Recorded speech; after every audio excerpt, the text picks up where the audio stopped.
ഇന്നെനിക്ക് കുറച്ചധികം പണികൾ കിട്ടിയ ഒരു ദിവസമായിരുന്നു കേട്ടോ. ഉച്ചക്ക് ബിരിയാണി ദം ചെയ്തിട്ട് ഓഫാക്കാൻ ചെന്നപ്പോഴാണ് ഞാൻ ആ സത്യം മനസ്സിലാക്കിയത് ഗ്യാസ് തീർന്നു എന്നുള്ളത്. ഭാഗ്യത്തിന് ബിരിയാണി റെഡി ആയിട്ടുണ്ടായിരുന്നു.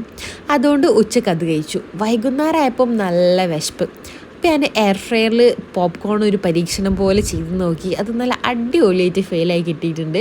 പിന്നെ നമ്മൾ സ്ഥിരം ഉണ്ടാക്കുന്ന പരിപാടി എടുത്തു. നഗറ്റ്സ് എയർ ഫ്രയറിലിട്ടിട്ട് ഒന്ന് ഫ്രൈ ആക്കി എടുത്തു. ഇനിയിപ്പോൾ അതാ നഗറ്റ്സിന് വേണ്ടിയിട്ടുള്ള വെയിറ്റിംഗ് ആണ് കേട്ടോ. ഇവർ രണ്ടാളും ഇവർക്ക് പിന്നെ ഈ വൈകുന്നേരമോ രാവിലെ ഉച്ചക്കോ രാത്രി എപ്പോഴായാലും നഗറ്റ്സ് കിട്ടിയ ഒരു ഹാപ്പിയാണ്. പിന്നെ ഒരു തട്ടിക്കൂട്ട് കോഫിയൊക്കെ ഇൻസ്റ്റൻറ്റ് കോഫിയൊക്കെ ഉണ്ടാക്കിയെടുത്തു. എന്നിട്ട് പിന്നെ അതാ വേഗം ചായ കുടിക്കാൻ കേട്ടോ. ചായ കുടിച്ച് കുറച്ച് കഴിഞ്ഞപ്പോൾ തന്നെ കറണ്ട് പോയി. ഇപ്പോൾ കുറച്ച് ദിവസമായിട്ട് കറണ്ട് എപ്പോൾ പോകും എന്നുള്ള ടെൻഷനിലാണ് ഞാൻ. പിന്നെ കറണ്ട് വരാൻ കാത്തു നിന്നില്ല. കാരണം ഇവിടെ ഇപ്പം ഇങ്ങനെയാണ്, എടുക്ക് കറണ്ട് പോവും, എടുക്ക് വരും. അതുകൊണ്ട് കറണ്ടിന് ഇപ്പോൾ ഒരു വില ഇല്ലാതായി ഗൈസ്. അങ്ങനെ അതാ വേഗം ഡിന്നറൊക്കെ കഴിച്ചു. അതിൻ്റെ ഇടയിൽ ഇമ്മിപ്പി വന്നിട്ടുണ്ടായിരുന്നു കേട്ടോ. ഒരു പോകുമ്പോഴാണ് വണ്ടീൻ്റെ ടയറിൻ്റെ അടുത്ത് ഈ ഒരു ചേരക്കുട്ടീനെ കണ്ടത്. ഇപ്പം അതിനെ കല്ലുകൊണ്ട് തെറിപ്പിച്ചപ്പോഴേക്കും അതിൻ്റെ വാലതിൽ കുടുങ്ങിപ്പോയി. അങ്ങനെ പിന്നെ അതിനതൊന്നും കഴിച്ചിലാക്കിയിട്ട് ഇപ്പിയും എല്ലാവരും പോയി.